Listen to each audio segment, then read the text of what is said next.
একটা কড়াইয়ে পরিমাণ মতো সর্ষের তেল নিয়ে সেটা গরম হওয়া পর্যন্ত অপেক্ষা করতে হবে। সেটা গরম হয়ে এলে তাতে শুকনো লঙ্কা এবং গোটা জিরে দিয়ে ফোড়ন দিতে হবে। তারপর তাতে রসুন বাটা দিতে হবে এবং সেই রসুন বাটাটি ভালো করে ভেজে নিতে হবে।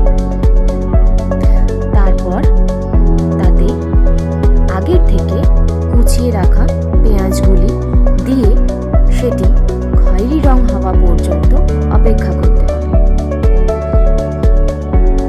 তারপর তাতে একটি গোটা টমেটো কেটে দিতে হবে।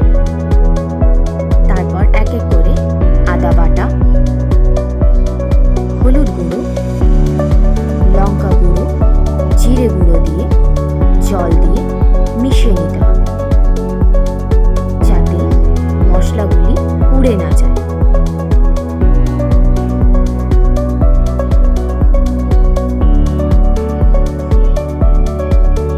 তারপর ভালো করে মিশিয়ে নিয়ে তেল বেরোনো পর্যন্ত অপেক্ষা করতে হবে।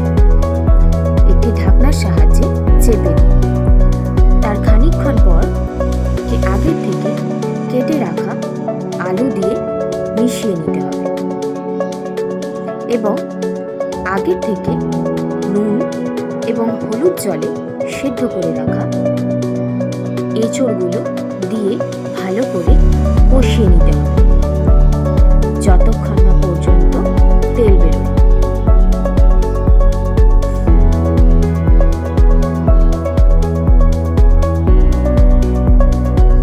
এবার বলে রাখি, আগের থেকে সেদ্ধ করে রাখতে হবে এঁচড়গুলোকে হলুদ এবং নুন জলে, তাতে এঁচড়ের কষা ভাব দূর হয় এবং এঁচড়ে 70% আগের থেকে সেদ্ধ করে রাখতে হবে।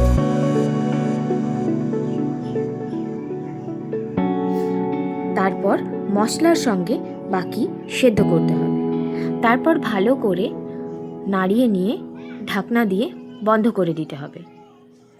তারপর ঢাকনাটি খুলে দেখে নিতে হবে যেন তলায় ধরে না যায়। তারপর জল দিয়ে তার ওপর ভেজে রাখা আগের থেকে চিংড়ি মাছগুলো দিয়ে ভালো করে নাড়িয়ে নিতে হবে।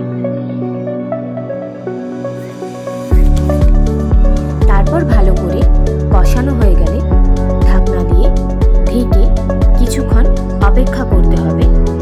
দেখতে হবে যতক্ষণ না এঁচড় এবং আলু ভালো করে সেদ্ধ হয়ে যায়। তারপর ঢাকনা খুলে দেখতে হবে এঁচড় আর আলু ভালো করে সেদ্ধ হয়েছে কিনা। তার কিছুক্ষণ পর সানরাইজ গরম মশলা এবং আগের থেকে কেটে রাখা ধনেপাতা দিয়ে ভালো করে গার্নিশ করলেই রেডি আমাদের এঁচড় চিংড়ি। তারপর গরম গরম ভাতের সাথে পরিবেশন করুন এই এঁচড় চিংড়িটি।